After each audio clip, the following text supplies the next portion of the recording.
Welcome to the Athletes Unlimited Softball League presented by Nike. It is Sunday, but we are not resting here in Wichita. Don't sleep on the AUSL. Today from steamy Wilkins Stadium, it is the best team in the league. The Bandits in first place with a bullet, taking on the Blaze, third game of this four-game series. The Bandits firing on all cylinders. They have been magical through 10 games. Morgan Zirkle, how do you do? But reinforcements coming for the Blaze. Maybe it will make a difference on a Sunday afternoon. Let's take a look at the league standings. Four teams have all played 10 games now. You got the Bandits, the top dogs, 8-2, one game ahead of the Talons, then followed by the Volts and the Blaze picking up the rear. Hello, everyone. So glad you decided to spend part of your Sunday with us with my partner, Kenzie Fowler. I am Eric Collins. We've been here for 3 days now, and folks, it is real. This Bandits team is good from top to bottom. Yeah, I think it's so hard to be dominant in a league like this where there's so much talent and only four teams, but somehow the Bandits have found a way to do that. Watching them so far this season, I have not found a weakness. Pitching, check. Defense, check. And, oh, yeah, they have been able to swing it this weekend. And they've got young players stepping up. If you haven't heard of her, Devin Netz just came out of college, and she is playing with her hair on fire. Yeah, started the season, week one, week two, maybe a little bit slow for her standards. Of course, you're going to expect that as a rookie, but I tell you what, the last couple of games, she has found her swing, and she's found it here in Wichita with 2 home runs. That last one cleared the scoreboard. So much power. And then let's talk about the hometown kid, Sydney McKinney. I think she's the best 9-hole hitter in this league right now. You look at what these two have done at different parts of the lineup. Look at those numbers. My goodness. Close to identical for Netz and McKinney. 7 at-bats on the weekend, 4 hits, both with 6 runs batted in. McKinney with 6 runs batted in, hitting out of the 9-hole. That's close to unheard of. All right, let's take a look at the rest of the Bandits lineup. Stacey Newman-Denny's calling the shots. She's got the veteran Morgan Zirkle leading things off. She is an ageless wonder. Skylar Wallace, Devin Netz, Bubba Nichols-Ca, Wisz, Dayton, McMillan, followed by Jordan Roberts behind the plate and Sydney McKinney. Aaron Koffel is available to play, just not starting in today's game. That 9 is going to hit against the veteran from Florida, Alicia Ocasio. We have not seen her this weekend. We've seen a lot of the Blaze pitching staff, so I like the fresh start from a veteran arm coming from the right side, Alicia Ocasio. She's going to give you a very well-balanced mix. Spins it a ton. Rise, curve, change, you got it. And she's hard to scout for because look at all the different looks she can give you. Okay, let's do it, everybody. Called strike 1. Ocasio facing off against Morgan Zirkle. 2 veterans that know each other in and out. Zirkle yesterday was 2 for 5. Every single time she came to the plate, she hit the ball right on the screws. She's 29 years of age. I talked to her yesterday. She says this is the best she has felt, the best she's played in her entire life. And that's what the professional league is all about. Talk about what she was able to do during her time at Marshall and has gotten better in the pro ranks. And I just love the fact, number one, that she's still able to compete. We haven't talked about this a ton yet, but she is currently the head coach at a Division I program. Oh yeah, it's her alma mater at Marshall, but that's big time. First baseman, Danielle Gibson Horton. Steps on the bag, that's out number 1. Let's take a look at the defense behind Ocasio. You got the rookie Corby Otis out in left field. Aaliyah Andrews covers a ton of ground in center. McKenzie Clark, recently acquired just this morning in a trade. She's going to be out in right field. Gold Urtez left side of the infield with Leach, Gibson, Horton on the right side. Kayla Kowalik behind the dish, catching Ocasio. Here's Skylar Wallace. Wallace leads the AUSL in doubles. She's got 4 of those. Also leads the AUSL in hit by pitch. She's been doinked 5 different times in 10 games.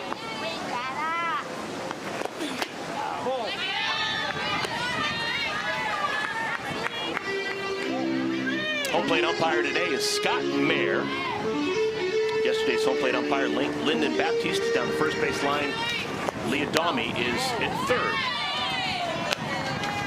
Had a good weekend for these umpires. I think every single challenge has been upheld. We haven't had a ton of challenges, but the ones that we have, you're right, they have been upheld. Actually, it was kind of a clinic yesterday when we go to some of the coaches' challenges and we were seeing the umpires in the exact spot where they're supposed to be. We always said, yeah, they're going to have a hard time turning that over because no one in the world had a better view than the umpire who's 2 feet away. Yeah, they've been on it. 3-1 pitch on the ground. Leach gets low and throws out Wallace. No, she didn't. Wallace beat it out. That was super close. The Blaze were already throwing it around the horn thinking that they got the out. And right away, Aubrey Leach is turning to Ocasio in the circle and kind of patting her chest saying, my bad, this is way too nonchalant. You have to know how fast Skylar Wallace is out of the box. And this is just another good lesson for young ears out there. If you roll over something, maybe you're not happy with your hit, sprint down the line. You never know what can happen. Net swings at the first pitch, hits it out to left field. Otis runs it down. We say this every single game here in Wichita. The wind is always a factor for these outfielders and infielders.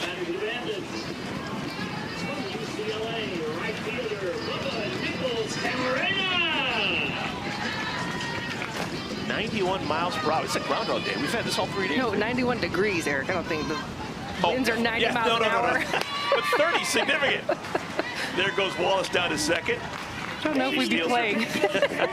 That would be, where's Dorothy and Toto? Oh, yeah. They did have tornado warnings here earlier this week, so maybe, you know, could have been 90 miles an hour earlier. Bubba Nickles-Ca. RBI opportunity for Bubba. She has been one of the better run producers for a decade now. Seems to rise to the occasion. It's probably the biggest compliment I can give her. Ooh.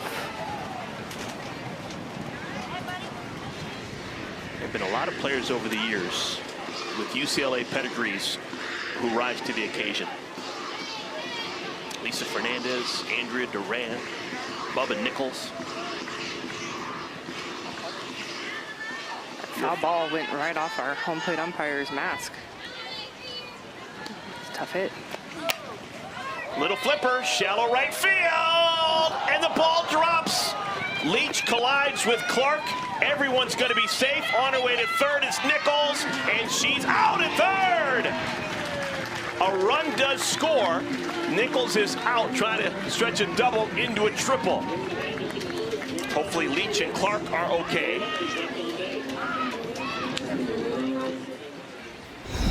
Well, remember, McKenzie Clark is brand new to this Blaze defense, so maybe a little bit of a communication issue. Also, the wind is a factor, but I love the fact that Andrews is coming over from center field and throws Bubba Nickles out at third. That's a big time out. Welcome back, everyone. Windy Wichita, Kansas. It's already a 1-0 lead for the first place Bandits. Now the Blaze will try and get it right back. Let's take a look at the lineup card for Elisa Goller. Corby Otis, she's played well all season long. She's been rewarded this afternoon by getting a chance to hit leadoff. Aubrey Leach, followed by Daniel Gibson Horton. Gold, once again, is going to be the cleanup hitter, playing at third base. McKenzie Clark, her first game as a Blaze member. Allie Shipman-Sh, Urtez, Kowalik, and Andrews rounding out the 9. Sarah Willis getting the start for the Bandits. We saw her on Friday, combined game with Taylor McMillan, where they one hit the Blaze. And this is one of the harder throwers on staff. The righty brings it. She's going to throw a lot of screwballs. That is her dominant pitch. Will offset it sometimes with a curve or a drop. Also has a changeup at 46 miles an hour, which is pretty slow, but it works. So you're throwing a lot of heat, and then you're slowing it down. So Otis leads things off.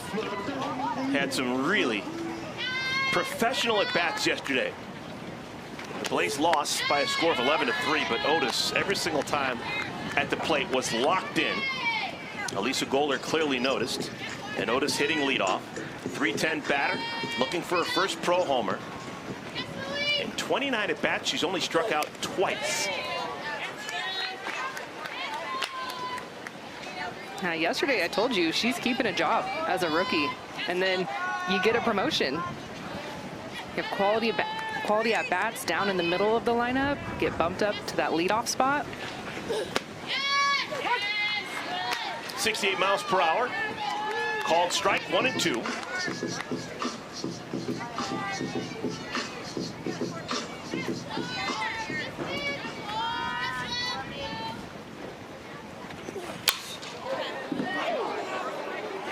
Blaze close to league average in terms of team batting average. That's not really the issue. The problem is power. They don't hit for a bunch of pop, only 5 homers through the first 10 games. That is the fewest amount of homers in the league. Otis does have over-the-fence power, just haven't seen it so far this year. Hard into left center. That may get all the way to the wall. It does. Look at Otis go. On her way to second. She's in with a stand-up double. Yeah, the Blaze offensively, they had 10 hits yesterday. The Bandits had only 3 more, and just the difference is no home runs, where the Bandits had 2 home runs. But look at this swing from Corby Otis. You cannot hit it any harder than this. Just in the gap, on her horse. Morgan Zirkle was playing her pretty shallow. Has to turn and run, and Corby Otis, a stand-up double? You bet. When you hit the ball and it hits on the infield dirt and it still gets to the outfield wall, that's a testament to how hard you hit the ball. Smoked. Here's Aubrey Leach, a pro's pro. Leach is thinking, how can I get Otis over to third? Best case scenario, she gets hit and drives her in. Worst case scenario, in Leach's mind, Otis is at third with 1 out.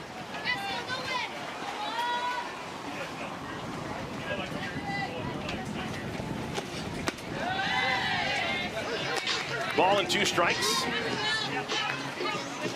Aubrey Leach is tied with the great Amanda Lorenz for most walks this year. Through 10 games, she's walked 9 times. On the ground, this will get the runner over to third. A little bit of hitch, and still enough time for Wisz to get Leach at first base. That's 1 out.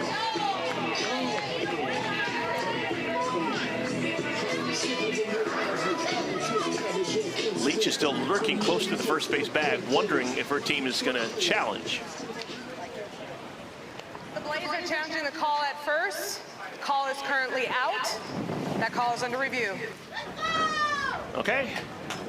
So a coach's challenge here on the ball hit by Leach.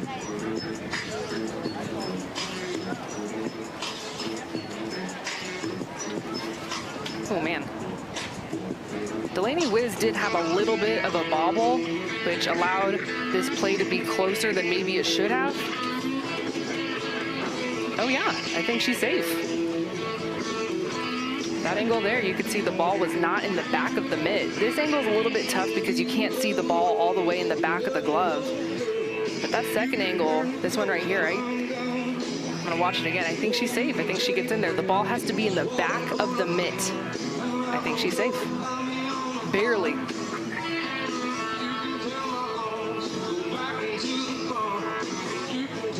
Yep, right there. Good angle. Okay, this is what the Blaze needed. They need to respond here in the first inning, get something going. Okay, Leah Dami's going to have the verdict.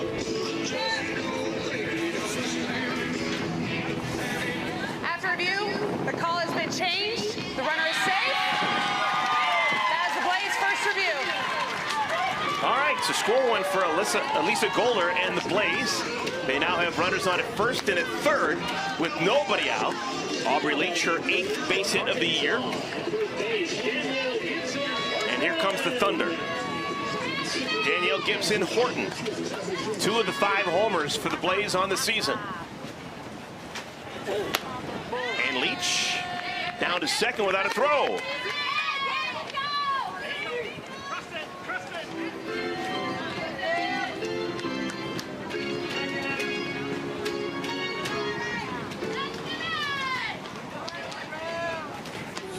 Off-speed pitch way out front is Gibson Horton.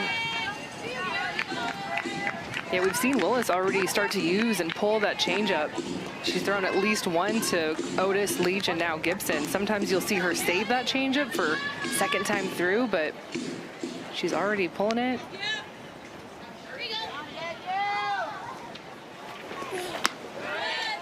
Quality strike. We should mention that Bailey Klingler, who has had a great start to her season, batting average of 500 right on the nose. She's not in the starting lineup for the Blaze. She was lifted mid-game yesterday, and she's not in the starting lineup today.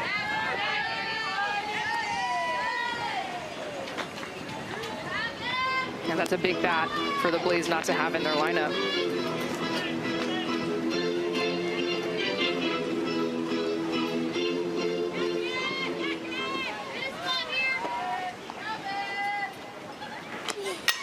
On the ground, this will score a run, maybe two. Otis scores, Leach being stopped at third. Ball gets away. Here comes Leach, and she scores sliding. It's a 2-1 lead for the Blaze.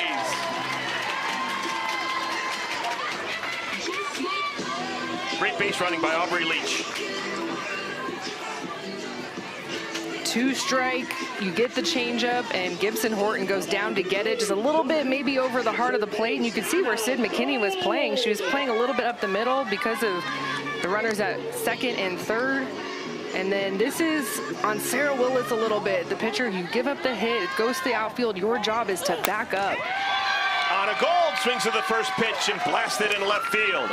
4 consecutive Blaze batters have now reached.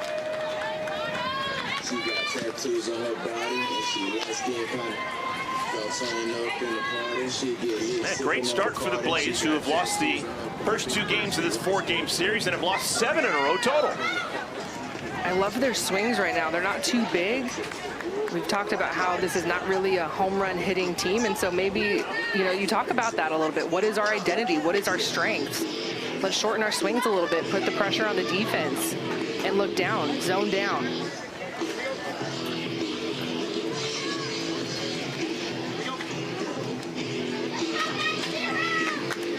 Lisa Goller, head coach with the Blaze. Maybe a shot in the arm for her team when she had that coach's challenge on the play at first on the ball hit by Aubrey Leach. They win that coach's challenge, and now the momentum continues to grow. Here's McKenzie Clark, her first at bat as a member of the Blaze. Yesterday, this time, she was a member of the Volts. Was told late last night that she was traded. A 1-for-1 trade. Sierra Briggs leaving the Blaze and heading to the Volts. Clark spent the night in Norman, Oklahoma. Woke up this morning and made the drive here to Wichita. She told us she doesn't mind the trade because she looks good in pink. Direct quote.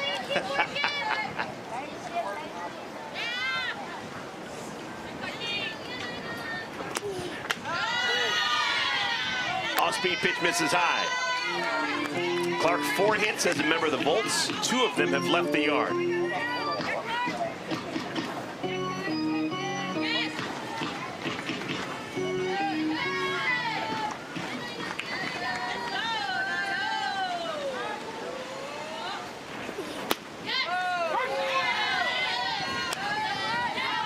Two and two. For those who remember McKenzie Clark from her college days at Clemson, number 86 usually. She's wearing 90 today. Going forward, she'll be an 86, but didn't have enough time to make up that new uni.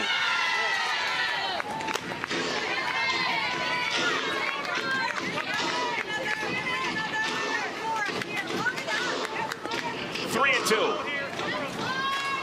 Gold on it first, Gibson Horton on it second. Lashed into right, that'll get down. Clark, welcome to the Blaze. A base hit and her first AB with her new club. Yeah, that's so huge. She drove down today, changed uniforms, and she's on time. A heck of an at-bat, draws the count full, sees it the other way, gets a curveball, and just sees it that way. I am loving this inning for the Blaze. This is a team that I have watched the last 3 weeks. They have the ability offensively. They haven't shown it this weekend.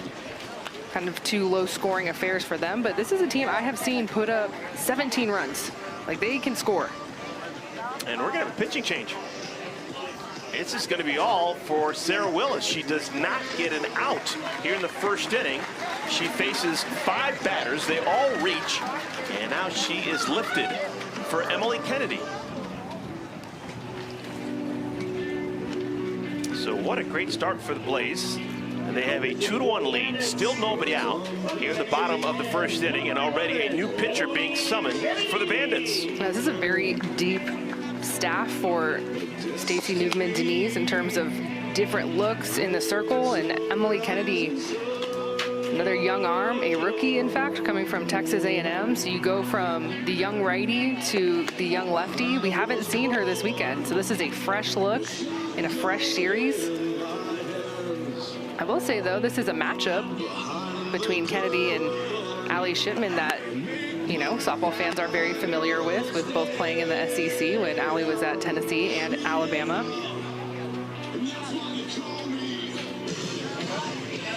Emily Kennedy brings heat. She can touch 70 miles an hour.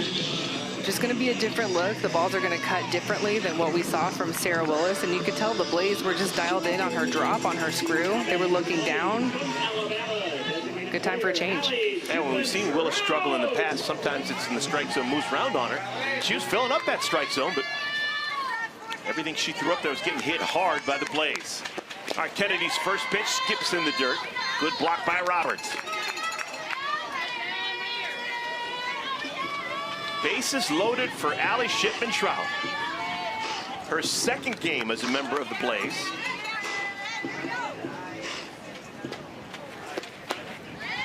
She played on this field earlier this week as a member of the Talons. She's picked up off the reserve list in time for yesterday's game. Went 0 for 4. Now batting with the bases loaded in the first inning.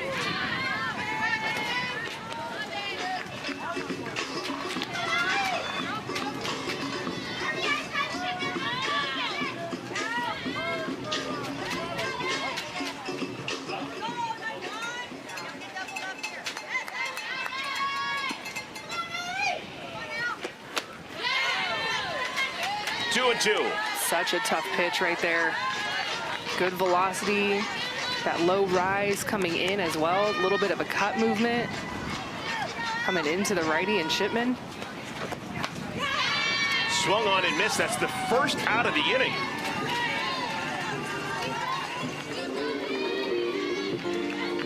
I think she's just ready to pitch this weekend. Haven't seen her. She's like, let me at it. Looked easy. Bringing heat, throwing that up spin. A little bit of a screwball movement on that. Here's Anissa Urtez. Called strike 1 to Anissa. 222 batting average, 6 for 27 through the first 10 games.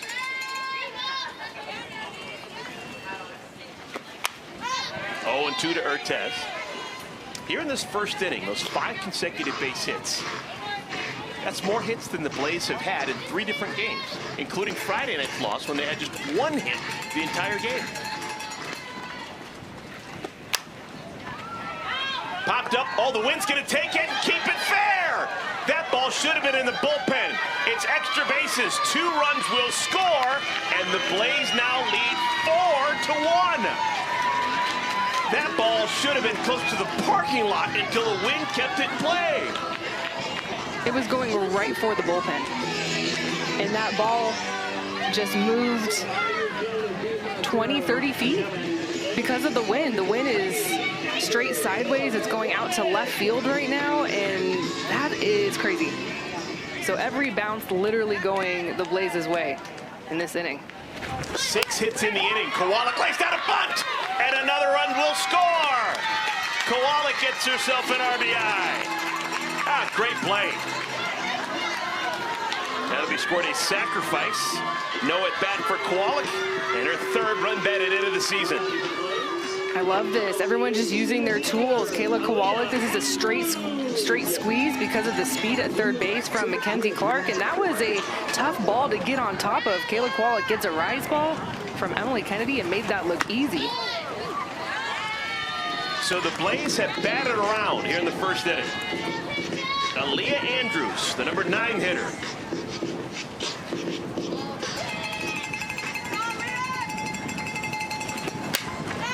Lifted into left field. Bella Dayton makes the play. Side retired, but major damage done by the Blaze. They put a 5 spot on the board. They lead after 1, 5-1 on top of the Bandits.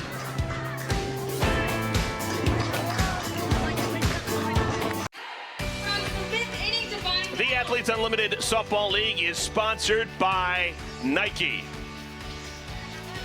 Whale of a start for the Blaze. They took a punch top of the first inning, and they allowed the Bandits to get 1 run, but they came out punching themselves. They put 5 runs on the board, 6 hits, and they lead 5-1 as we play the second.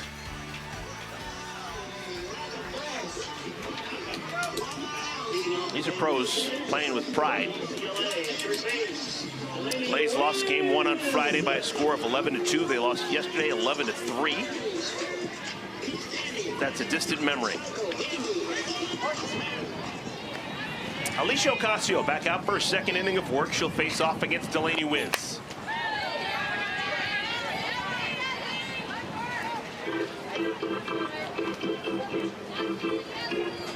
Seven hits, 1 homer for Wisz. She has worn 97 every single place she's been since she was a kid. Used to be a bat girl at UCLA when her older sister played for the Bruins. They gave her number 97, and she was collecting the bats and doing all the dugout dirty work. And she's worn that 97 ever since.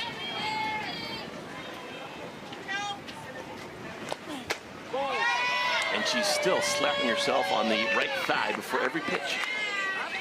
Some things just stick, whether that's your small bat routines or your numbers from when you're 8 years old.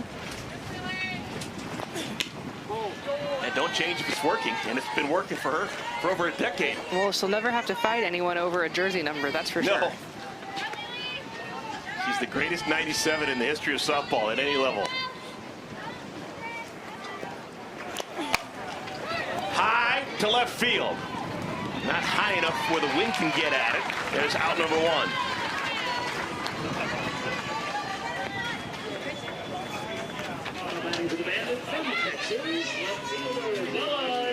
Look at that. This is a completely different day for this team. I'm telling you, I saw them swing it in Chattanooga. They didn't have anything to show for it in terms of the win column, but the runs were there. They just haven't been there the last 2 days. Bella Dayton gets it up into the wind. This one dies in the glove of Otis again. There are now 2 outs. And that's going to put a little bit of a pep in your step as a pitcher for Alicia Ocasio. I mean, this is a veteran arm. You don't really have to do much to get her going. But it's just like that mental piece. When you see your team answer like that after you give up a run in the top of the first, come back and answer with authority, and you've got some room to play with, now she can pitch a little bit more free. Here's a rookie, Corey McMillan. Called strike 1 to McMillan. 3 hits and 16 pro at-bats for McMillan. First-round pick out of Virginia Tech. High pop-up. The wind will keep it in play. Gold makes the play, staggering backwards. Everything's an adventure here in Wichita. Good inning thrown by Ocasio.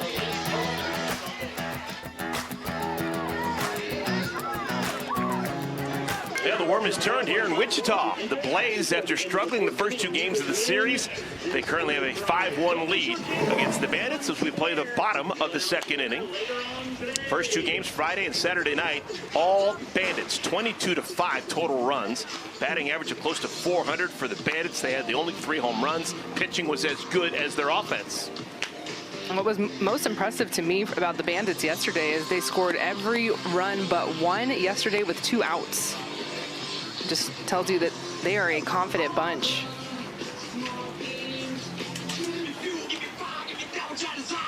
All right, for the second consecutive inning, the Blaze will start with their best foot forward.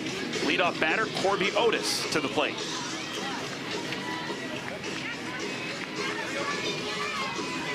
Otis hit a scorcher that landed on the infield dirt and made it all the way to the outfield wall.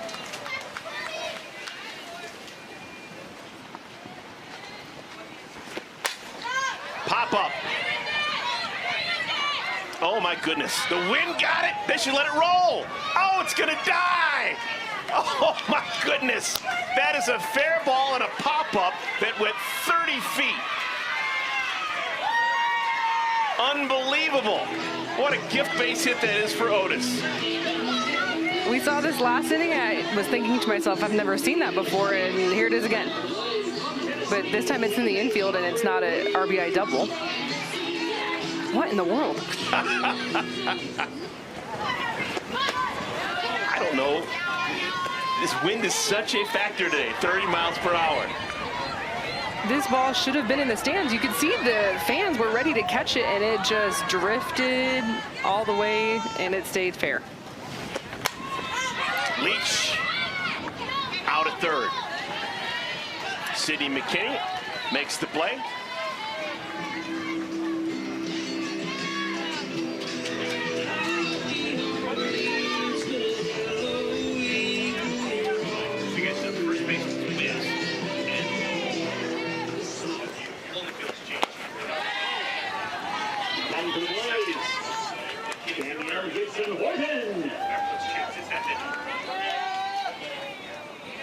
One out runner on at first base, Danielle Gibson Horton.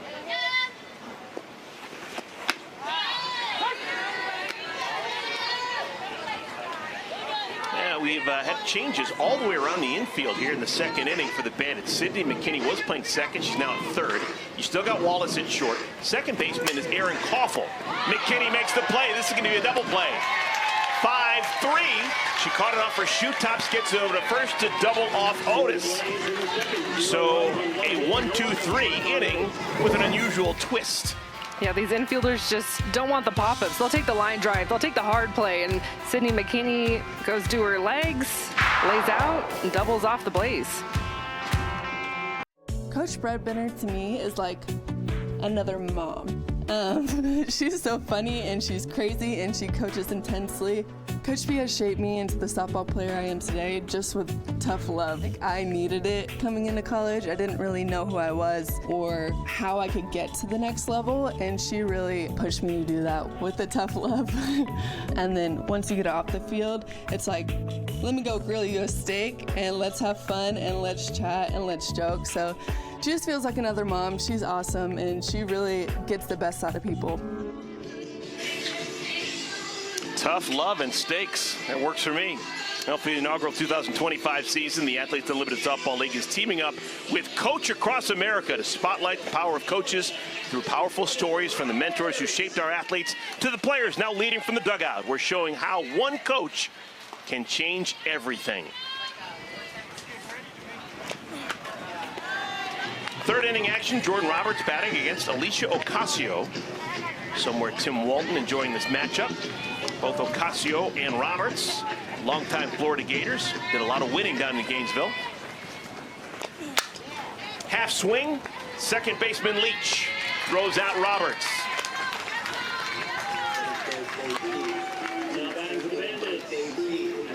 And here comes the hottest 9-hole hitter in the league.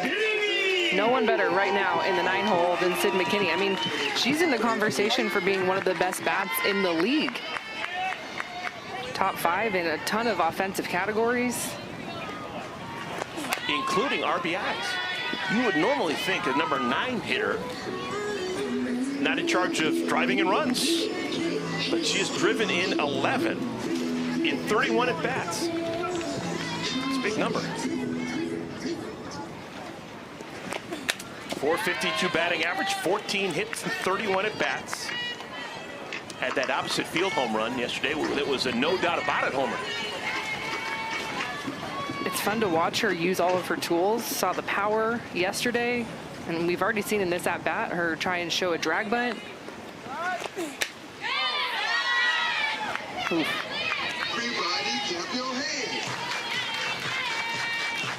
McKinney, the best to ever play on this field as a Wichita State Shocker.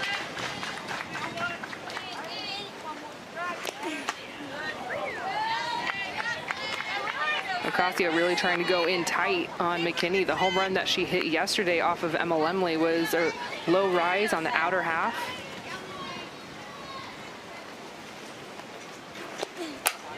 Golfed into center field. Man, McKinney is a savant with a bat in her hands.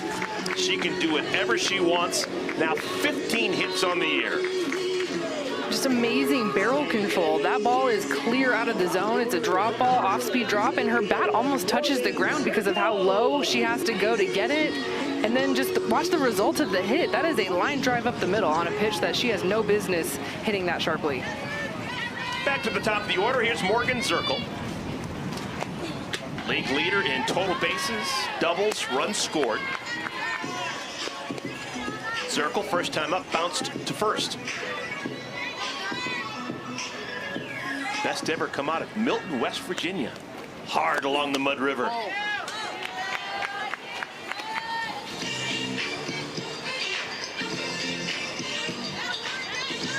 Over the last 6 summers of professional softball, she's never missed a game. I said, have you ever had a bump or a bruise, been nicked up? And she said, every single game. But she plays through it. The reason I love that so much is that she's a head coach herself. So you know that if, you know, you're going to have some players say, oh, I can't do this and I can't do that. And she's probably in her head is going,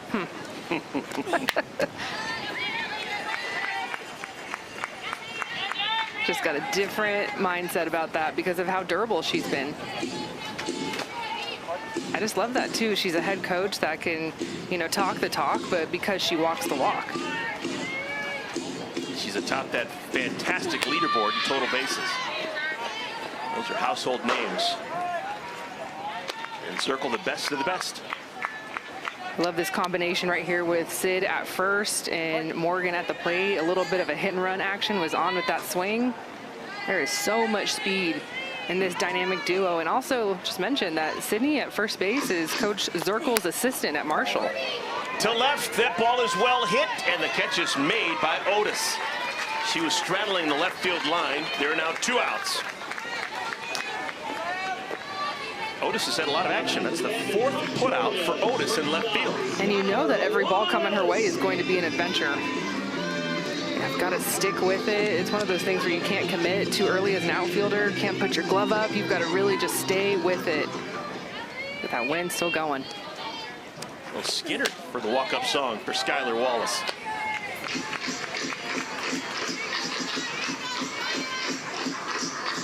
Wallace looking for her first homer. It's in there. She's got a lot of pop. I was talking to her yesterday, and I said, you know what, Skylar, you're giving me a lot of Shelby Penley vibes. With the way you play shortstop, the way you throw with different arm angles, with the power-speed combo that you have from the left-handed batter's box, with the kind of squat batting stance. I don't think I could have given her a bigger compliment. She was like, her mouth was just agape. She said, thank you, Shelby Penley. That means something to me. Yeah, that's super cool.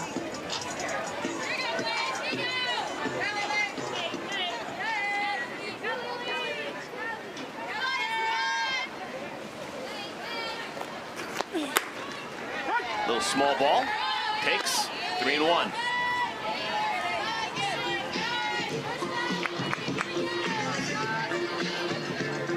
Blaze with an early lead, 5-1.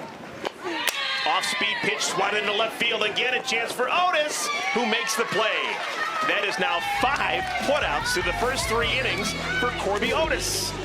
Okay, we'll take a timeout. When we come back, we'll be talking to Bandits left fielder Bella Dayton.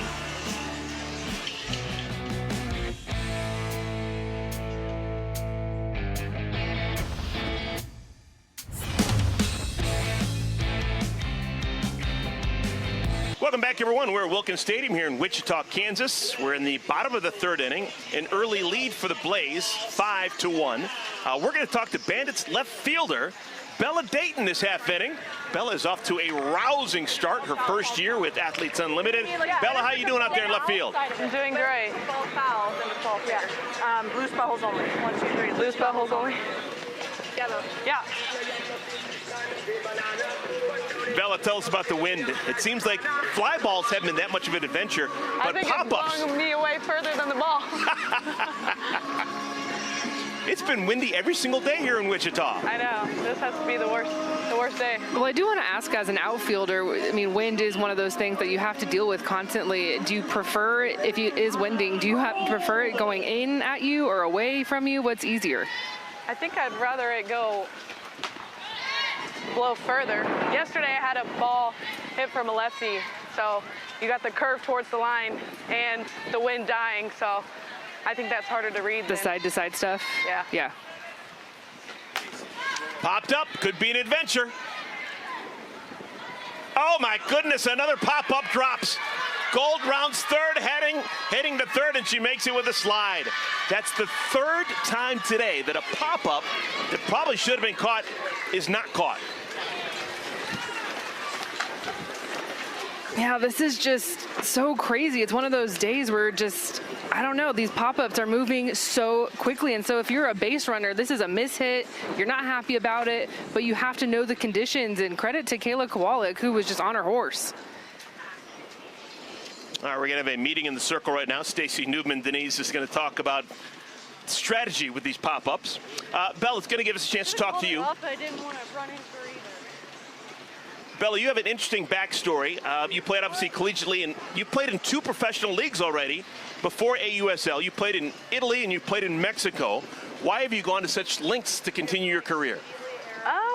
I just enjoy the game. You know, after college, I was trying to figure out, you know, what I was passionate about in the real world, you know, trying to find a job, and little did I know I was still super passionate about softball and how far I could take it. So here I am in the U.S., but traveling all over just to see how spread out softball is around the world and just how different places play it. So it's been cool. Well, you have been dialed in offensively. It's been so fun to watch you, whether you're swinging away, drag bunting, slapping. Tell us a little bit about how you decide what you're doing at the plate and how you've been executing. Yeah, it kind of just goes back to, you know, what's working that day, whether it's MVP or, you know, at the start of the week. Recently it's been slapping, and you know, if that doesn't end up working, I go to the bunt or I try to swing away. Also, it depends on what the pitcher's throwing. Right now my swing path has been working for drop ball pitchers, and if it's not a drop ball pitcher, I'll just stay with my slap and see how far I can take it. Is there anyone in particular on the Bandits that you have bonded with in terms of working out and getting better along with that person? Yeah, it's been Skylar for the most part, and then everybody is kind of close-knitted from the start. You know, we always reach out to the team and open our plans up to everybody, and whoever comes, and whoever doesn't, you know. But Skylar, for the most part, playing against her was a cool experience in the World Series, and just watching her play, so to be able to play with her has been a great experience so far. I want to ask you about your Texas Longhorns. Let's talk about it. How cool has that been to watch them win the national championship? You were a huge part of that legacy, getting the team and that program to that stage. How was it? Yeah, no, it was great to watch. I mean, we always talk about, you know, being a part of Texas. Something is always going to happen. So them going to 3 games was so nerve-wracking, but who else to do it than Texas? But it was a great, just watching their journey and how it unfolded in the past 3 to 4 years, and just how much passion and Texas fight, you know, has been built up just to win the Natty. For them, I mean, just watching it was cool. And then obviously for the coaches I played under, kudos to them for, you know, my journey and where I'm at today. Who else is from Texas in this league, right? We got Mary, of course, Kat is the GM. Is it just you two? Am I forgetting anyone that else has gone to Texas in this league? I'm trying to think. No, I think it's... Yeah, just you and Mary? Yeah. Yeah, that's awesome. It was fun to watch for sure. High drive off the bat of Allie Shipman. Zirkle makes the play, but it will allow Gold to score from third on the sacrifice fly. Gives Allie Shipman-Trout her first run batted in as a member of the Blaze, and the lead is now 6-1. Bella, how key is communication as an outfielder when you're dealing with the wind like this, talking to each other? It's key, obviously, as you've seen from just how many different directions the ball and the wind has been blown. And we've been good communicators from the start. I think that was the first thing we nipped in the butt, was how are we going to communicate in the outfield, because I feel like sometimes that gets thrown under the radar, but we've been pretty good about communicating which balls we want and kind of angles and how to read the ball. So, and it's nice to play next to people who are experienced and know the game as well. Like, they make me feel super calm and free to play, and so I think that's also what levels my game up a little bit more. Pop-up could be an adventure. And the catch is made by Wisz, and the side is retired. Bella, thank you so much for your time and your stories. Yeah, thank you guys. Yep, keep on keeping on. We have made it through the 4th inning. It is a 6-1 lead. The Blaze on top of the Bandits.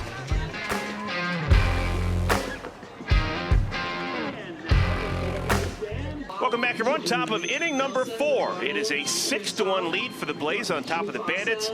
The Blades, they need this one. They have lost the first 2 games of this series, and they have lost 7 in a row. Just want to quickly address one thing. We forgot Mia Scott. Oh my goodness, yes, that's a big one. Well, she's fresh, a fresh rookie that got added to the Volts, fresh off of the World Series, got added this week. So that is a late addition, but we cannot forget Mia Scott. No doubt about that. She's got the bling, too. Huge part of the national championship just, what, 2 weeks ago? Yep. All right, Alicia Ocasio has really steadied the ship for the Blaze.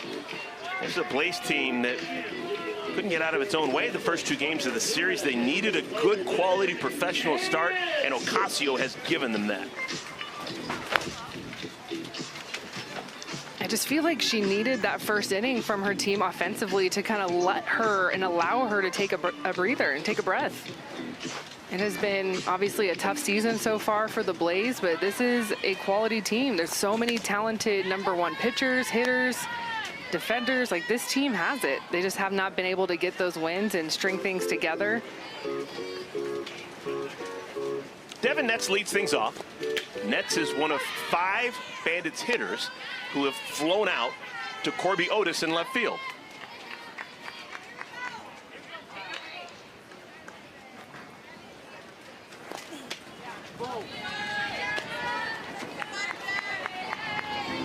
Ocasio has retired 6 of the last 7.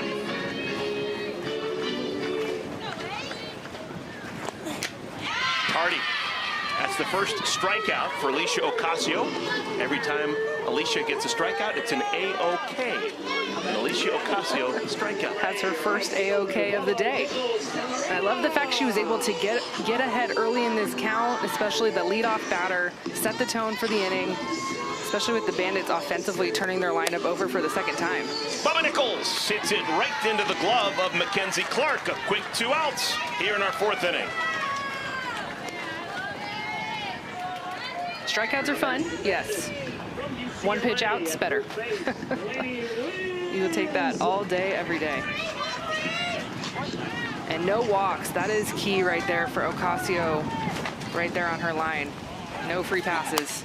Delaney Wisz swings to the first pitch and pounces it foul. I'm going to give a shout out to Emma Lemley. Lemley yesterday pitched the entire ball game for the Blaze. She took one for the team.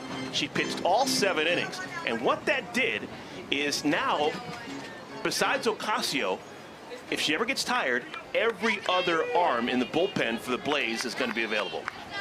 Now they've got a fresh bullpen because Emma Lemley pitched the entire game yesterday and allowed everyone else to get a rest. That's a great point. This Blaze staff is without Kaylani Ricketts and without Carly Hoover. Those are 2 big arms, 2 aces that are out with injury. And so the rookie, Emma Lemley, probably pitching a little bit more than maybe Coach Goller had planned for her to pitch this season and this weekend alone.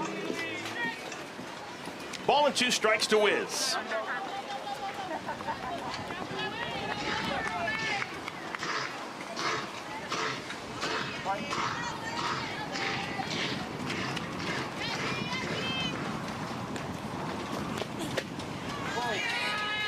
Kenzie, I know there's some people at home probably wondering what Emma Lemley is doing in the dugout, because she's clearly not just watching, she's tracking something.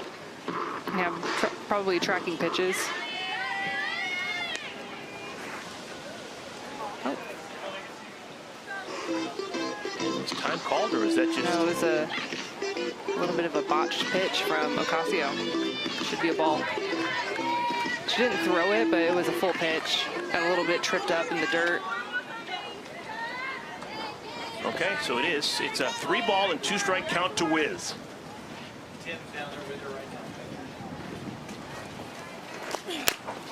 Little number.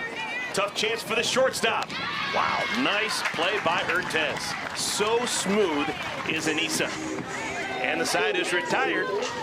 How about Alicia Ocasio? She is now retired 8 of the last 9. Now she's got it rolling. Had a strikeout and then an out in the air and then an out on the ground. Urtez making it look easy.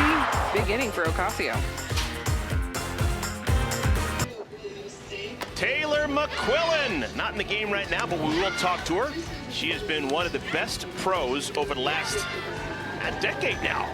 She has been sensational as a lefty, pitching in all different roles as a starter, coming on as a bridge pitcher, coming on to close games. She's got 2 saves, and she's going to join us for this next half inning as the Blaze currently lead the Bandits by a score of 6-1. There's Taylor McMillan. Hey, Taylor, how you doing on a windy Sunday afternoon? It's better than being deathly hot, so. We have seen 3 pop-ups that haven't left the infield that weren't caught. You've been in top ball forever. Have you ever seen something like this before? Not in this realm, no, but I mean, the wind it's coming in hot, and so I think we're all just trying to figure out how to play the wind and what's good with it, what's not, how we can maneuver around it and do the best we can to figure out how to hit the ball on the ground. Taylor, let's talk about your team a little bit. You guys are right now top of the standings and really seem to have it rolling in all phases of the game. What have you seen and what are you liking out of the Bandits?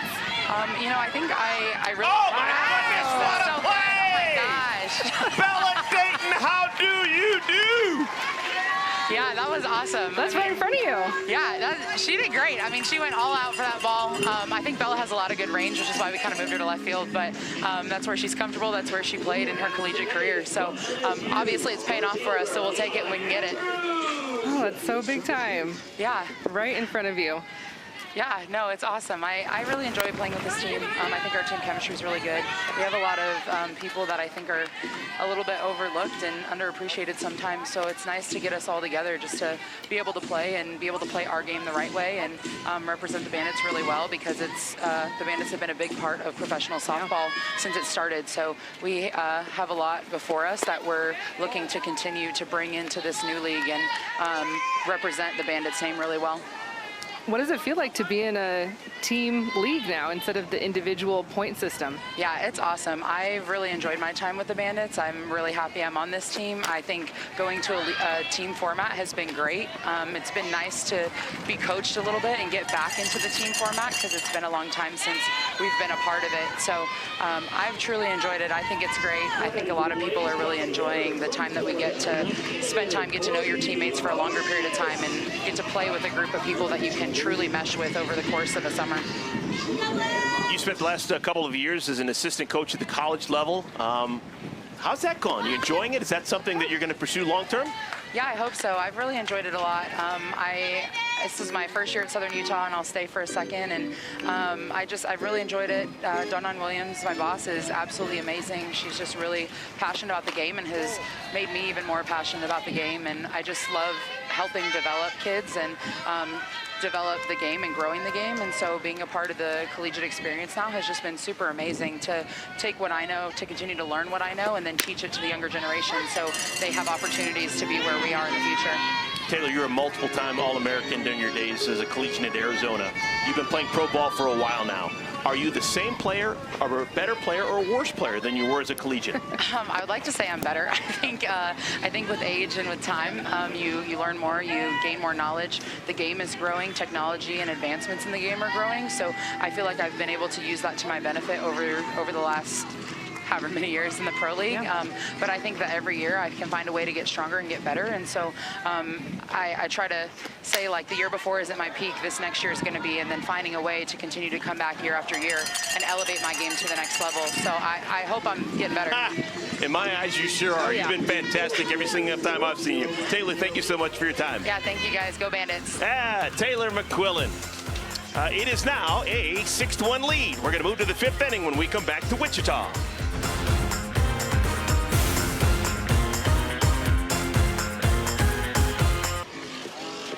The Blaze leading the Bandits by a score of 6-1. We're now in the 5th inning here at Wilkins Stadium, Wichita, Kansas. This is game 3 of what will be a 4-game series between these two clubs. First 2 games, both won by the Bandits.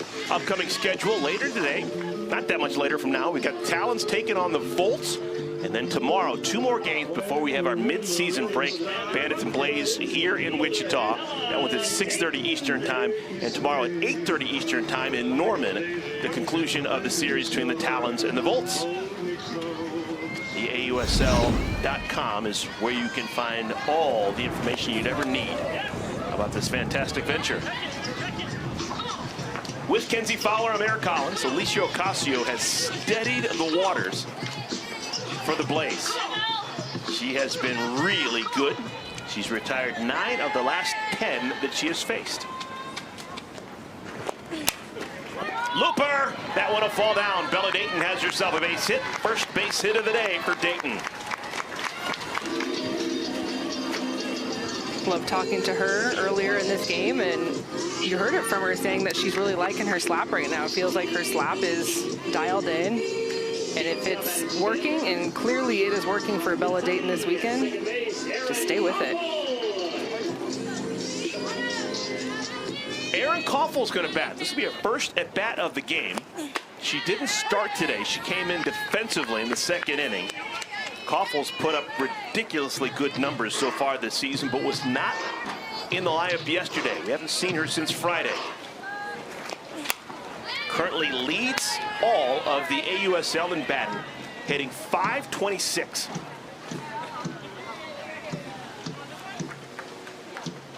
She has been one tough customer.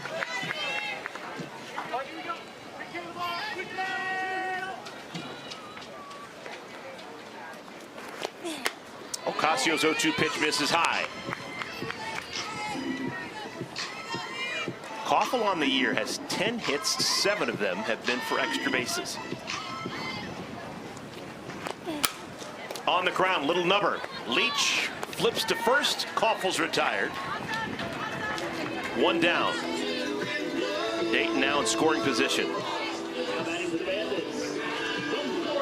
That was almost a changeup of a ground ball. It's really slow developing ground ball. Here's Jordan Roberts.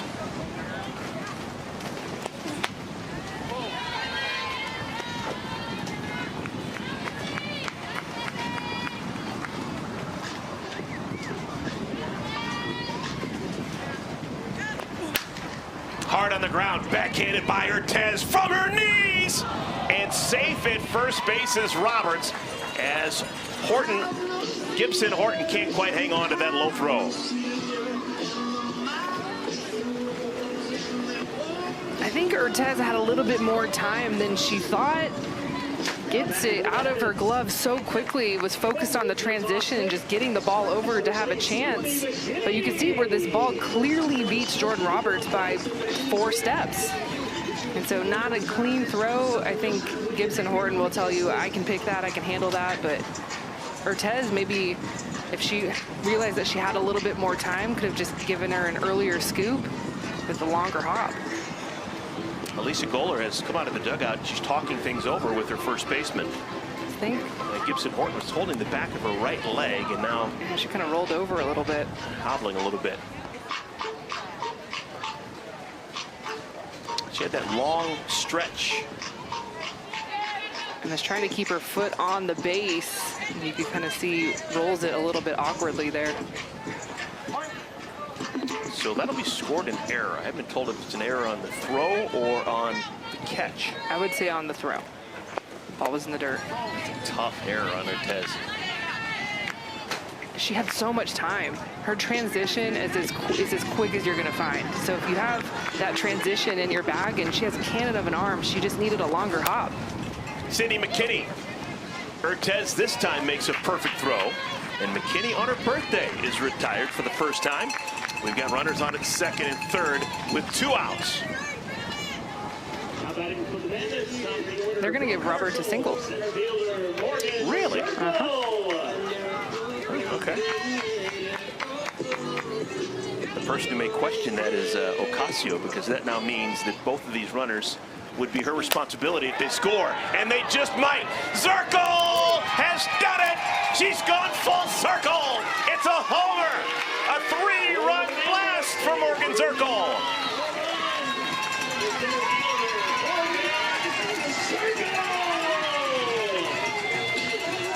The wonderful powerful start to the season continues for Zirkle. That's now 4 homers on the year. She leads the league. This is the leadoff batter for the Bandits, who, if you think about Morgan Zirkle, you know how fast she is and how good her short game is, but really in the professional league, she has opened up her swing.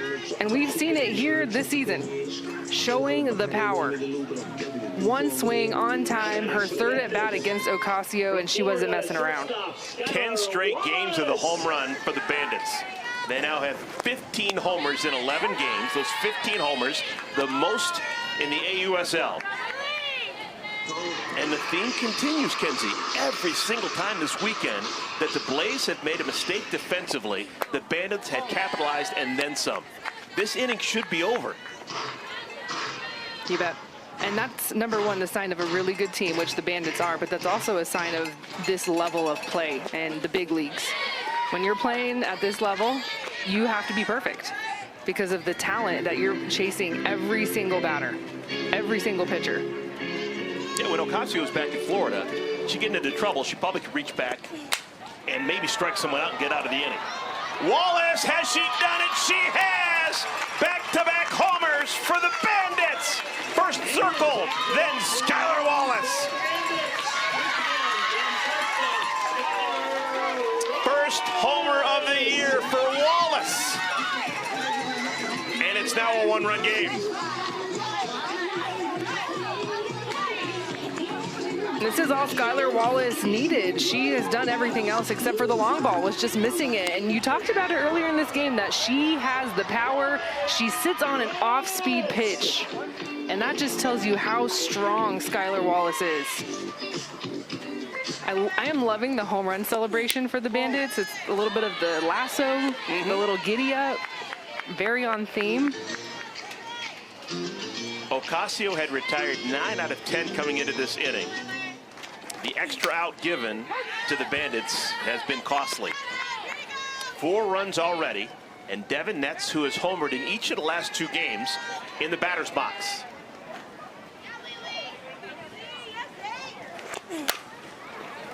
Urtez. Side is retired, but major damage done. 4 runs on 4 hits, including 2 home runs. Now the big bats at the top of the lineup. Morgan Zirkle and Skylar Wallace swinging big. The 2 lefties showing it off. 3-run shot from Zirkle, and then the solo shot, Skylar Wallace. The Bandits are right back in this thing.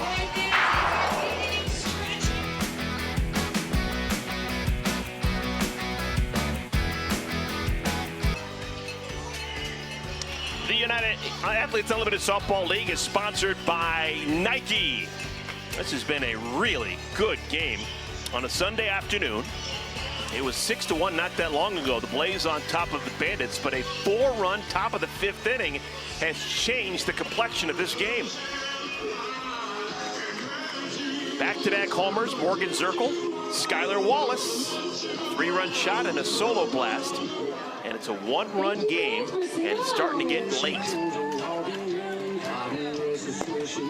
Aubrey Leach will lead things off for the Blaze. Leach, Gibson, Horton, gold.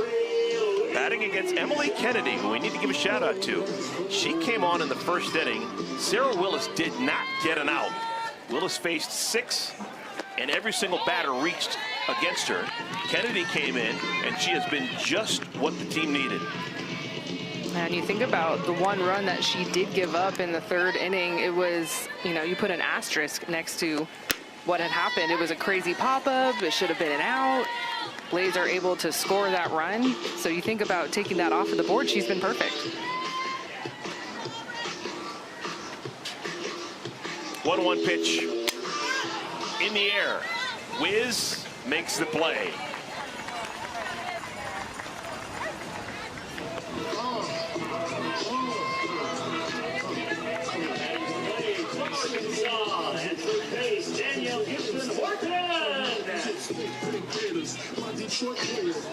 Danielle Gibson Horton is the batter. Left on left.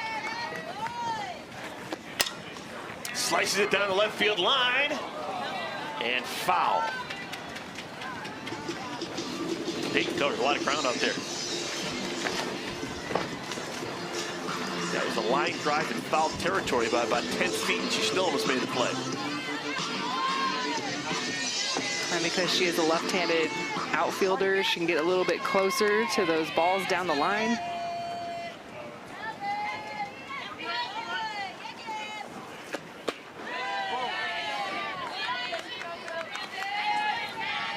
Bandits have been sensational through 10 games. They've won 8 out of 10, but they still have just a 1-game lead in the standings. Opportunity for Koffel. 2 down.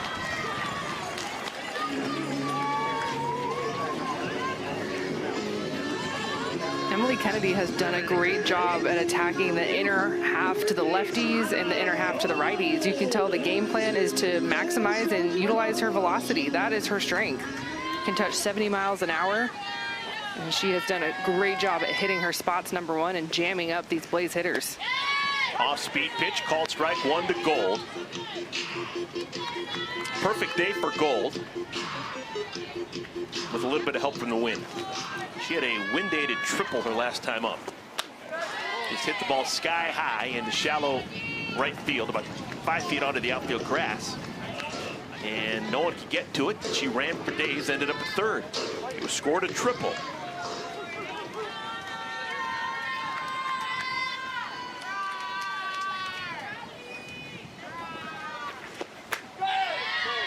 Gold graduated from Duke.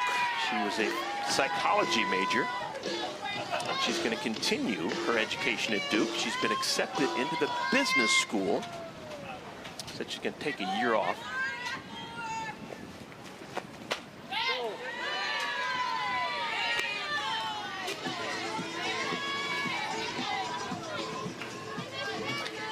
Grew up not too far from Albany, close to Saratoga Springs. She said she actually has tasted the water. Says it's tangy. Deep down the left field line. This one is off the wall. Extra bases for Gold. She's got a chance to hit for the cycle. A single, a triple, and now a double for Anna Gold. She got tattoos on her body and she light skin color. Well, I have been raving about Anna Gold's defense this entire season, but we need to acknowledge what she's doing with the bat as well. Red hot with the bat. This ball is smoked and misses a home run. Almost looked like it hit off of the top netting, but maybe my eyes are a little bit crazy. I thought that might have either hit the top of the wall or hit the netting. I am rooting for her to get another at bat. Well, I know you are. I want you want to call a cycle. I know. 2 outs here in the 5th inning. Runner on second, McKenzie Clark.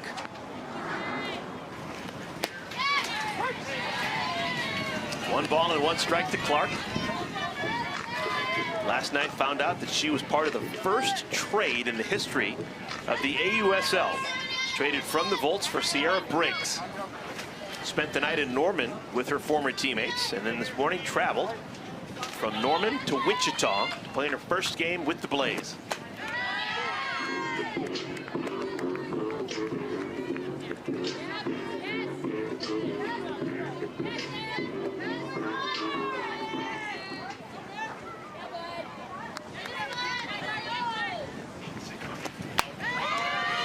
Ball gets away from Roberts, goes up the top of her glove and allow Gold to take an extra base.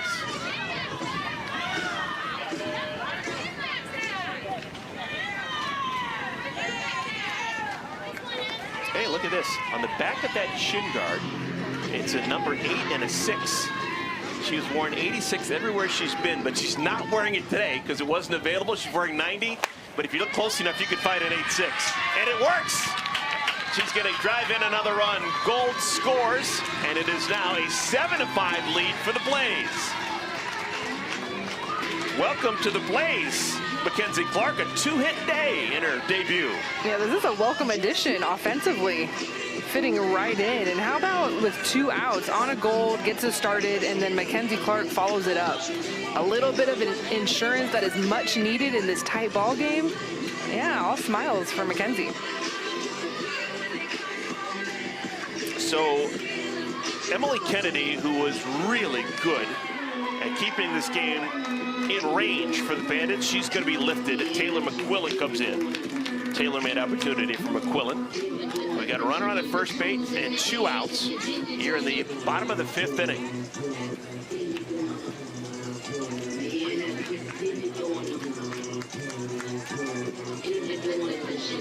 Taylor McMillan with fantastic numbers so far this season.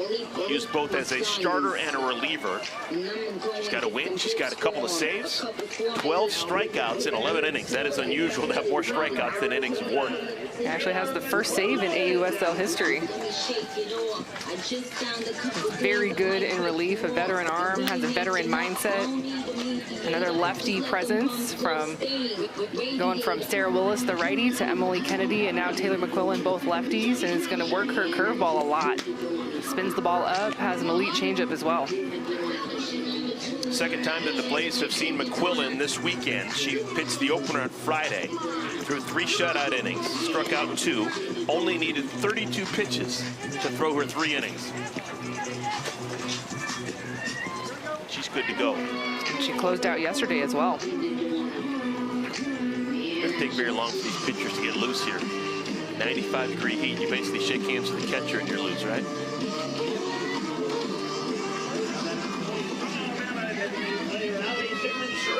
Allie Shipman-Sh will be the batter, looking for her first hit as a member of the Blaze.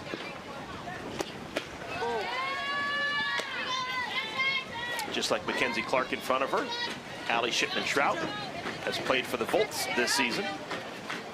2 homers as a member of the Volts.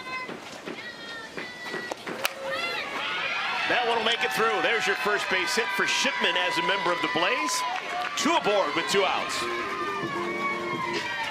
Second time in this game that the Bandits have switched pitchers and is on the batter of Allie Shipman. She's probably going, okay, what is it about me that you have to bring in a new pitcher? But new pitcher, no problem.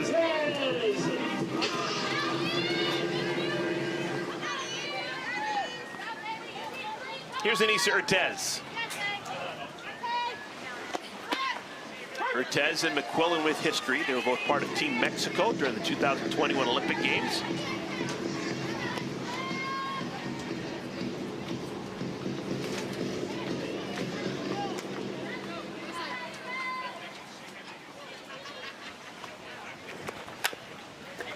Off the glove of the first baseman, Wisz doesn't know where it is. That's a fair ball. Another run scores as Clark steps on the plate. Ruled it foul. Oh, they did rule it foul.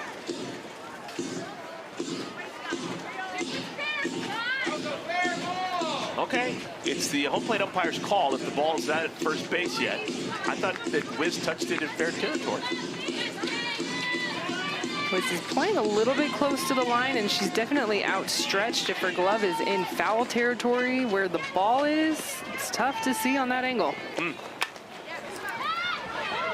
Backhanded by Koffel and flips it with her glove. What a play. Okay, that's a nice way to end the inning.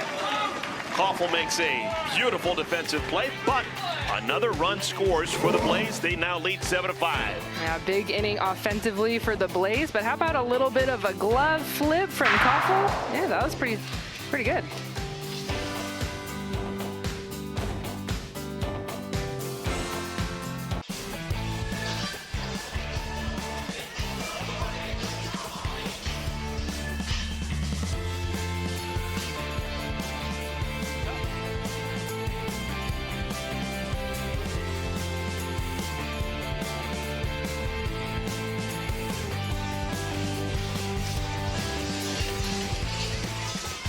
We've had a real good time here. It is hot and steamy, but the wind has made it totally bearable and doable. The wind has made a difference in the game, too. We've had a number of balls that have been influenced by this blowing here in Wichita. It is a 7-5 Blaze lead. Blaze with just 1 win on the year. This would be a huge win for them. We've made it to the 6th inning. The Blaze got the majority of their runs in the first inning when they scored 5 times. They've added on with singletons in the 3rd and most recently in the 5th. Only home runs in the game. Coming in innings go. Back-to-back homers for the Bandits. Zirkle and Wallace. Ocasio has gone the distance for the Blaze. Kenzie, would you start to worry about fatigue or maybe just seeing Ocasio too much 3rd time through the order? Fatigue, no, not at all. She hasn't pitched this weekend and really hasn't pitched a ton this season.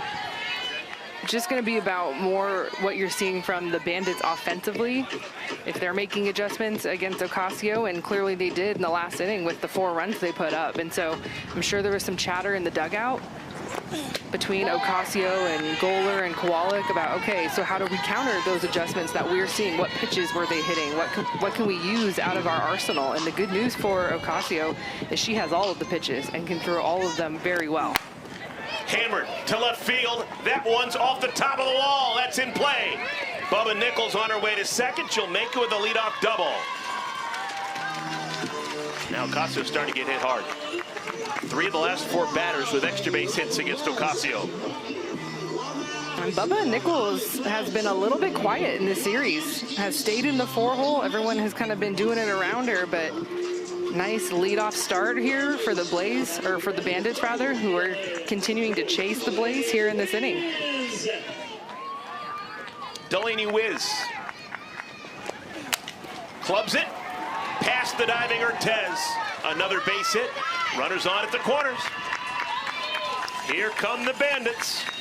I hope Troutwine Valdespino has been warming up a little bit in the bullpen for Blaze.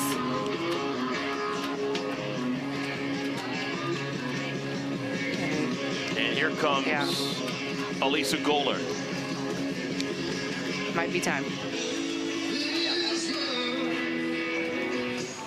The Blaze have played so well today. They don't want to let this one slip through their fingers. And it's one thing if you're giving up singles where it's mishits, but you just talked about it. Last inning, and then these 2 hits right away, hard contact. Well, a decision hasn't been made yet. Well, Hope is running in. She is coming down from the bullpen.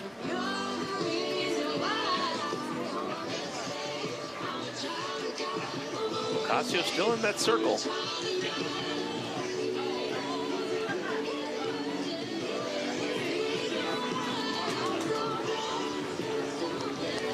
Home plate umpire Scott Mayer's been up there for a while. Goler's going to leave.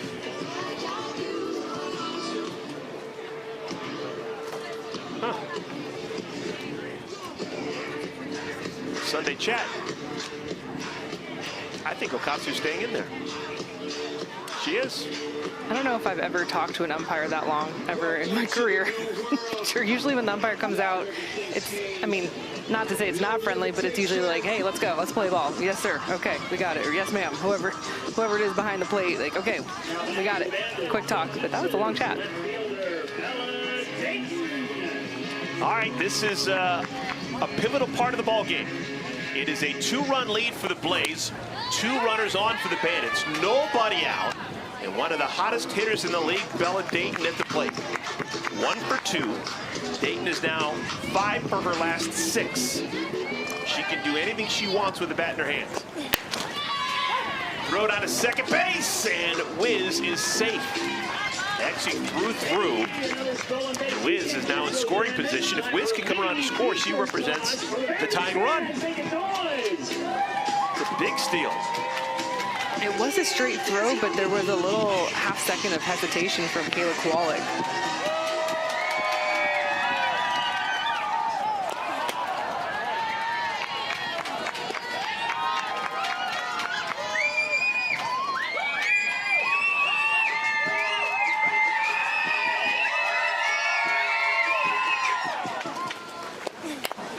Little nubber. Erin Koffel didn't start the game. She came in defensively back in the 2nd inning and now finds herself in the 7-hole in the lineup, which means she's on deck. Talk about a happy accident. Little bouncer, Urtez, the play's in front of her. She comes home and out and home. What a steady Eddie play for Urtez. First out of the inning.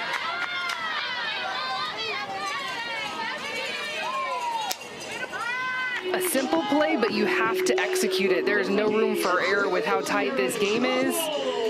Gotta field it cleanly, throw it cleanly, and then tag it cleanly. And the Blaze defensively doing just that. Big, big, big first out. Here's Koffel, hits it deep to left field. Did she? She did! A 3-run homer for Koffel, and the worm is turned.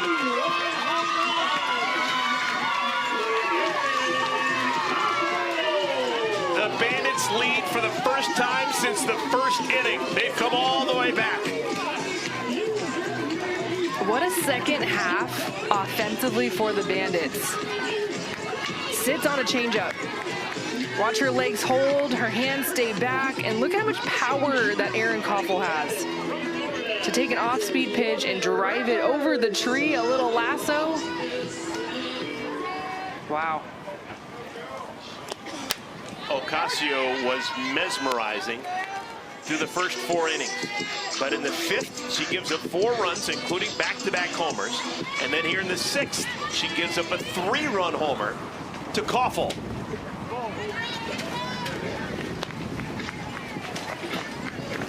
When pro hitters get a chance to see even the best pitchers in the world 3 times in a game, it's advantage hitter. Jordan Roberts hits a pop-up. The wind's going to get a hold of that one. And it falls. That'll be a bloop base hit for Jordan Roberts. And the inning continues. Still just 1 out.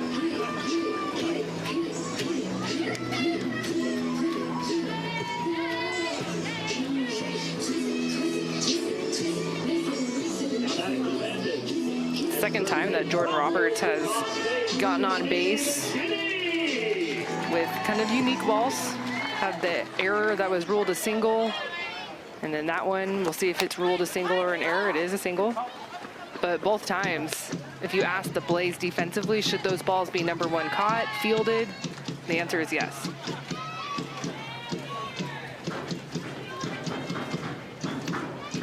Well, the Bandits have been as consistent as a metronome. 10 or more hits in 8 straight games. That is close to impossible to do against pitching of this ilk.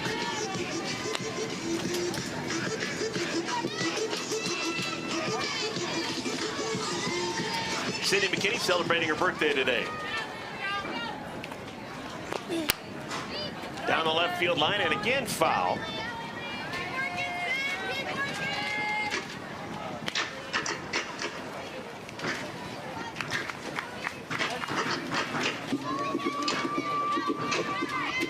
McKinney 25 today.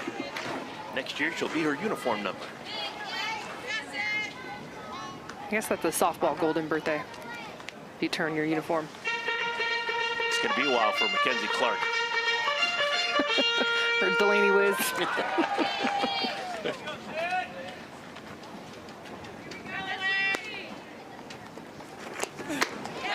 Swung on and missed. Ocasio gets the strikeout.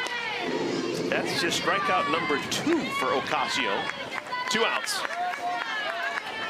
Got a little bit of heat on this. A little low rise on the outer half. See that late break. Here's Morgan Zirkle, who has been as advertised. Came into this one leading the league in runs scored and in total bases. She's added to both totals. She's got the batting average at 400 with a league-high 4 homers. Hits this one into the gap. It'll get down. Andrews has to play it on a hop. Roberts stops at second. Second hit of the game for Zirkle.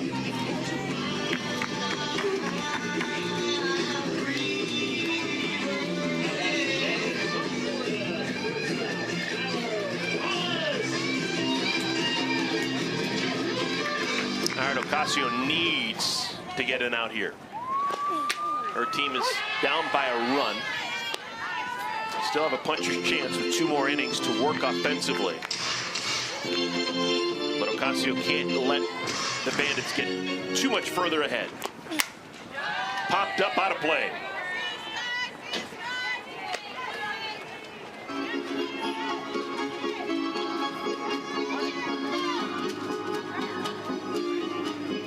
Bandits had 11 hits on Friday, 13 hits yesterday, and they've got another 12 tonight.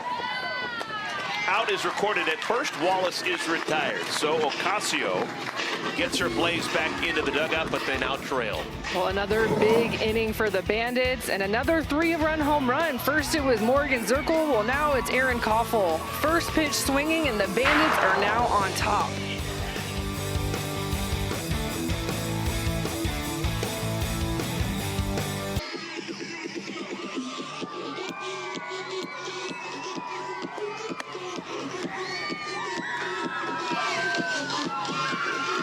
Welcome back, everyone. Look at that score. A combined 15 runs. The Bandits with 8 runs, the majority of them coming up in the last 2 innings. 4 runs in the 5th, 3 runs in the 6th, and they lead. Blaze still have 6 more outs to work with. Bottom of the 6th inning. Big blow for the Bandits last inning. Number 21 right there, middle of your screen. Erin Koffel golfing a 3-run homer over the center field wall. Well, I think with that swing right now, Erin Koffel is cementing herself as the best hitter in the league right now. Wow. I'm saying it. Kayla Kowalik will bat. It'll be Kowalik, Aaliyah Andrews, and then the top of the order, Corby Otis. If we go as scripted for Elisa Goller. Taylor McMillan came in an inning ago. This is her first full inning of work. There's a lot of softball remaining, but right now, McMillan's in line to pick up a win.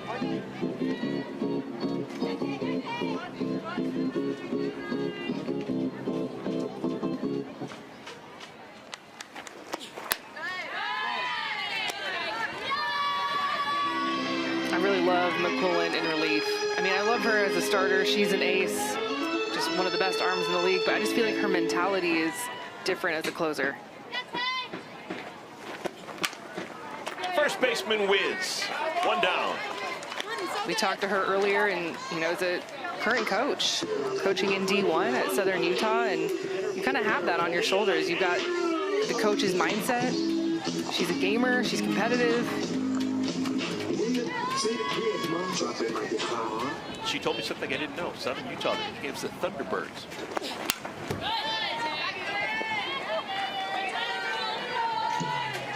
They have a really cute little campus. I've been there. I mean, anywhere in Utah is gorgeous, so you just kind of pick your campus. You're going to have mountains in the background, but it's a cute little spot. Here's Aaliyah Andrews.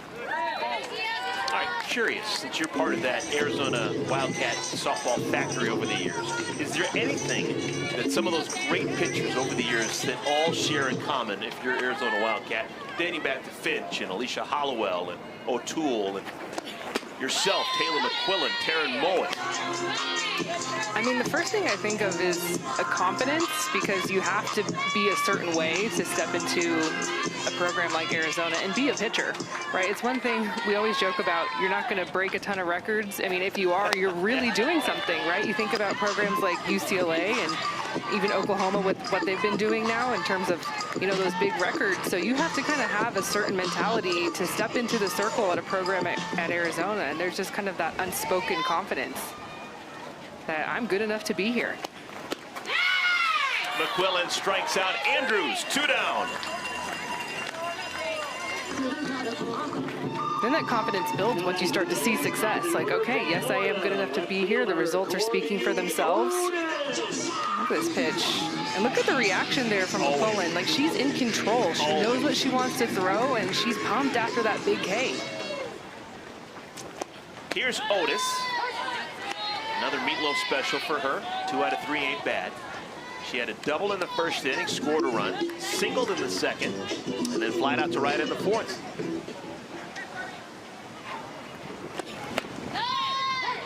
And Otis has been super busy in left field. First 4 innings, she had 7 putouts. All right, Otis hard to strike out. Only 2 Ks in 11 games.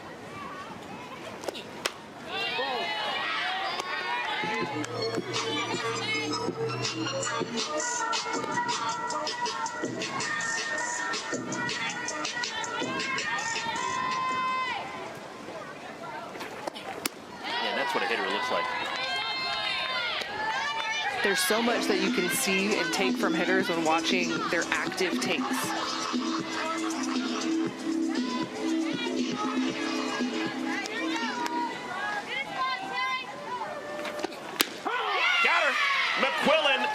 strikes out Otis.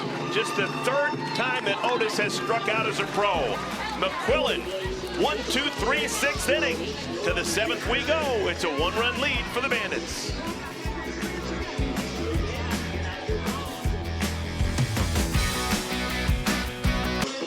Well, you've heard of the tortoise and the hare, right? Now the Blaze, they would be the hare. The Bandits would be the tortoise.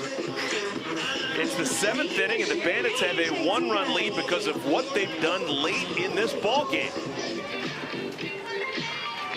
Devin Netz, Bubba Nickles-Ca, Delaney Wisz will try and add to this 1-run lead in the 7th inning. Alicia Ocasio still in the circle. She's thrown 93 pitches.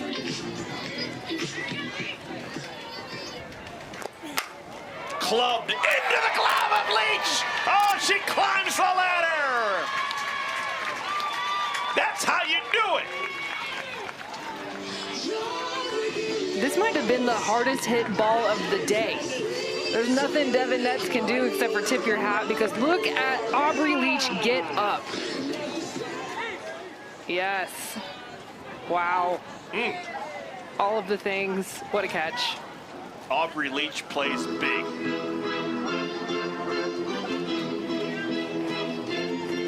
And clearly she's made that play before, because she's not letting on that was an awesome catch. That ball was hit so hard. Your reaction has to be perfect. That's a lawyer that I want on my side. Stoic. Unflappable. Yeah, she really doesn't give you much with the emotion, does she? Folks, she's got a law degree. Serious woman.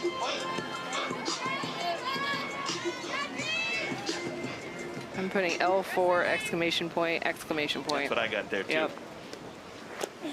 Bubba Nickles hits this one high and deep to left. And it is off the wall and gone. Another home run for the Bandits. That is their 4th of the day.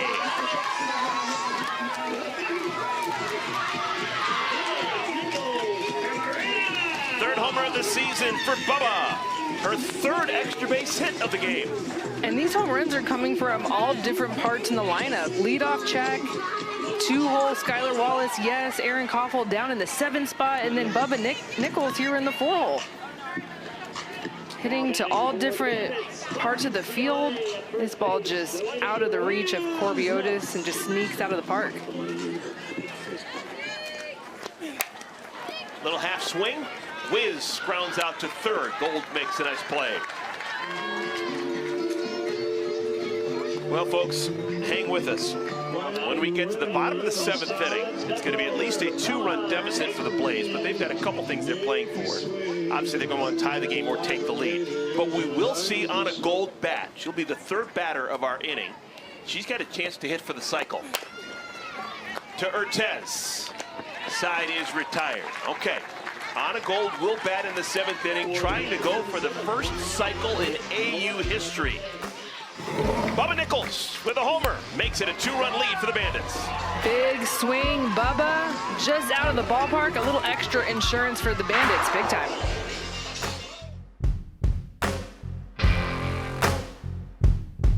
There's your line score. We have made it to the end of the line, quite possibly, unless we have extra innings. It's the bottom of the 7th inning. The Bandits have stormed back to take a 9-7 lead with 3 outs to play. We've got another game tomorrow. The conclusion of this 4-game series. Devin Netz will get the ball. Look at that sparkling ERA. She will face off against Elena Botter. Okay, the Blaze, they will have Leach, Gibson, Horton, and Gold. If anyone else gets on, it'll be Clark and then Shipman batting against Taylor McMillan.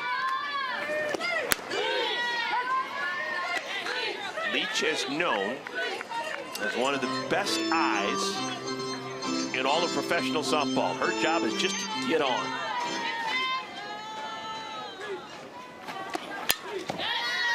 And she'll have her work cut out. Down in the count 0-2.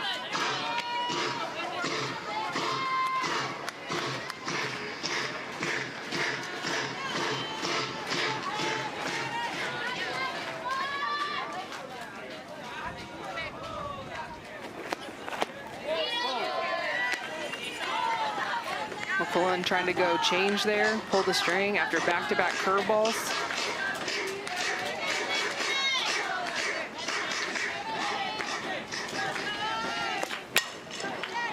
Second baseman Koffel. One down. Koffel smooth out there, isn't she? Yeah, she's got it all. There's so many versatile players I'm looking out on this Bandits defense where all 4 infielders could play any position on the field. You could just rotate them, everybody go left to this batter, and they wouldn't skip a beat. Danielle Gibson Horton, 1 for 3. Single, drove in a run, and scored back in that 5-run first inning. She's since lined into a double play and bounced out to second.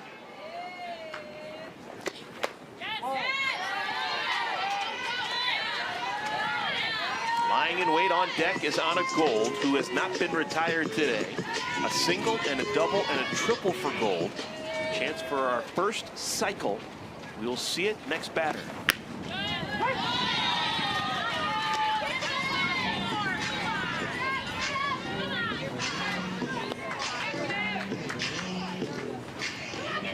Two balls and a strike. Way out in front. I'm really loving the way that McMillan has been spreading the plate the last couple of innings, working the screwball, which is going to break inside to the lefty and Gibson Horton, and then also works her curve away.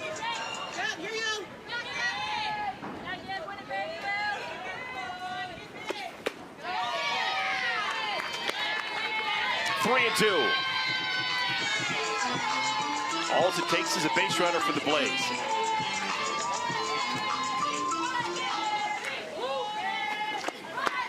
Outside, and the makings of a rally for the Blaze. First walk allowed by McMillan. That snaps a streak of 5 straight retired. That's the first walk that the Bandits have allowed today. At its worst, the Bandits were down 6-1. That is a 5-run deficit that they have come back from. If they can hold on and win this game, it would be the largest deficit come back from so far this season in the AUSL. Here's Gold, a home run, and she's got a cycle. High drive, left field's going to stay in the ballpark. Dayton makes the play. First time today that Gold has been retired. No, she was swinging for it, wasn't she? I mean, not only for the cycle, yes, cool, but sitting on a pitch, knowing that she is swinging a hot bat and could tie this game up with one swing. Okay, this would be storybook.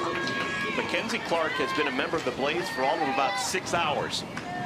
She's had a good debut already with 2 hits. She needs to get on to keep this game alive.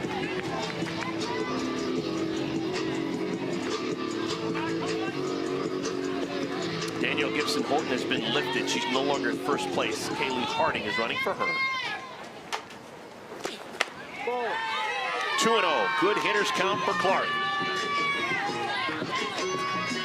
Harding, former Florida State Seminole.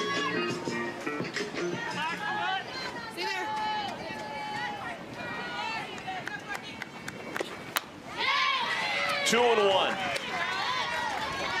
What does Clark need to be wary of for McMillan? You've got to pick your zone early because, like I was talking about, she can spread it either side to side or go up and down with the rise drop. Early in the count, you've got to pick one side and go. Clark up against it. She has swung and missed at the last 2 pitches. The Blaze are down to their last strike.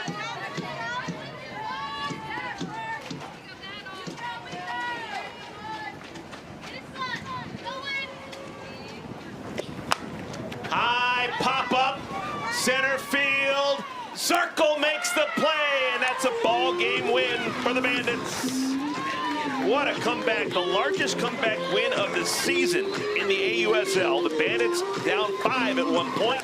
They stormed back to win it 9-7. They've won the first 3 games of this series. Yeah, you take another crucial series, and the sign of a really good team is being able to find ways to win in different ways. So dominant, yes, day 1 and day 2. Well, day 3, the Blaze were in control, and I love the fact that the Bandits did not give up. They didn't panic. They made the strategic pitching moves. Everything worked, and they clawed their way back into this game. So the winning pitcher out of the bullpen is going to be Taylor McMillan. She came out of the pen and did a fantastic job. And what that does also is it kind of erases from memory Emily Kennedy, who was really the key to keeping this game within reach for the Bandits. Now, as per usual, one of the stars for the Bandits, Morgan Zirkle. She had 2 more hits, including her league-high 4th homer of the season. That was a 3-run bomb back in the 5th inning. And Morgan Zirkle is going to join us and chat for a little bit. Hey, Morgan, congratulations. What a great win for your team. Thank you. Super gritty win. We know we're good hitters, and it was good to just trust each other that we were going to come through there. Morgan, you're leading the league in home runs. Do you know that? I do now. What is with your power this season? I think I've always had the power, but I've just bought into it a little more this season, and swing hard and good things happen. Seems like you guys just really like each other. Maybe that's just because you're winning. But it's no coincidence that you guys are down by 5 runs, and you storm back with 4 in the 5th, 3 in the 6th, and 1 more in the 7th. You guys just did not give up.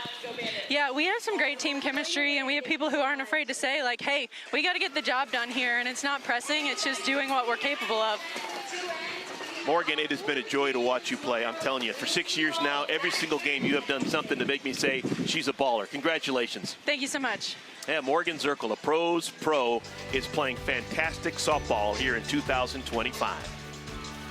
Just a complete game for the Bandits. The best team continues to be the best team. All 3 phases of the game right now rolling in the direction of the Bandits. So 11 games in the books for the Bandits. They have won 9 of them. They are 9-2. The Blaze, that's a tough pill to swallow. They now fall to 1-10. They've lost 8 consecutive games, but they've got a chance tomorrow as we wrap up this series. Sure hope you enjoyed it. Athletes Unlimited Softball League continues tomorrow at 6:30 p.m. Eastern Time. Visit theausl.com for where to watch the Bandits and the Blaze as we finish off the first half of the season. For my partner, Kenzie Fowler, and our entire crew, I'm Eric Collins saying thank you for watching.